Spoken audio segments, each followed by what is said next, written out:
Hi guys, welcome to watching me make a mess of making myself a vise. We're doing a very complicated thing here of trying to find the widest part of the circle, which I was always taught, put a ruler across a circle. You'll notice a certain point at which either end comes closer together. That is the centre of your circle. That's where you can find the diameter. Once you have the diameter, you can find the radius, as I'm marking there, which I've measured from 3 other points, just confirming where it is. So I actually got the true centre.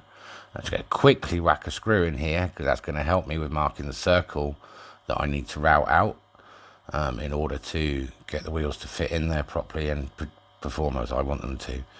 Now, I remember a long time ago seeing various people tie a bit of string to your pencil, tie a bit of string to your screw, measure the distance, make sure you're right, and then off you go and draw a circle. But unfortunately, if you do as I've done and tied the string very tightly to the screw, your string is going to wind itself around the screw, not turn around the screw.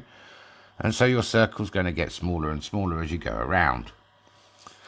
Not only this, but also because I wound the string up the pencil, it's also going to wind itself around the pencil, thus getting even smaller. Who'd have thought a tiny little bit of string could defeat man? And as you can see here, I'm reaching for the scissors and trying to get this bit of string off here, and eventually the scissors are not needed. We achieve our aim. So I thought to myself, well, I have a woodworking ruler that's got a square cut out of it. If I can somehow keep the screw in one corner of the ruler, of the hole in the ruler, then, surely if I keep my pencil on one line of the ruler, we're going to be fabulous, because we'll be on the same line all the way round. It won't have moved from that corner. Look, see, it works when I do it really fast. So, this is going to work. This is the way forward. But somewhere in my brain, you can see I'm a bit hesitant, and I know this isn't the way forward. As you can see, some things in there's registering, it's not quite right. Oh, what's that by your finger, idiot? It's the word pivot on the ruler and a little indent in the centre of the ruler so that you can pivot around a screw like this, marking a circle as I'm doing. Keep your grip even and onto the screw. Otherwise, your circle won't be perfect, dummy.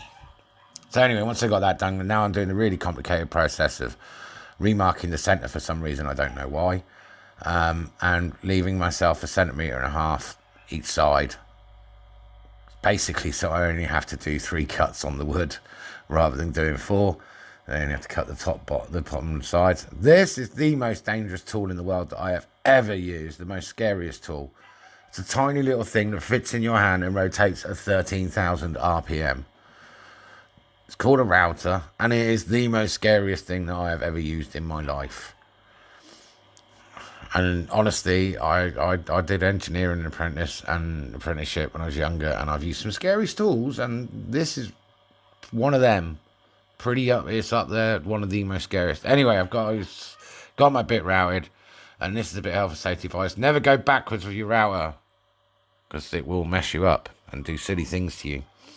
So here we are. We got the thing. That's the bit you just saw me working on. I've got all 4 bits, because this is the first time I've ever used a router.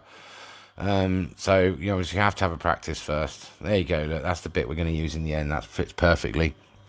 And you can see on the left there, some very dodgy routing indeed. Very, very dodgy routing.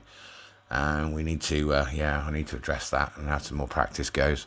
But that looks kind of good. That was my original idea, was sandwich the wheels between 2 pieces of wood with 2 grooves cutting them, and it'll work. And then I realised through my dodgy routing, actually I can just put it on a flat surface, and I have made myself a lazy Susan. How fabulous. Which is great. I can now put a knife on it, but there's nothing there to grip the knife.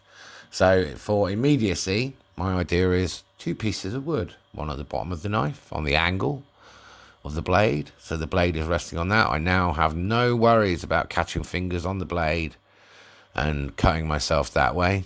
And then one, quite simply, gripping it from the top, pushing it onto the bottom piece.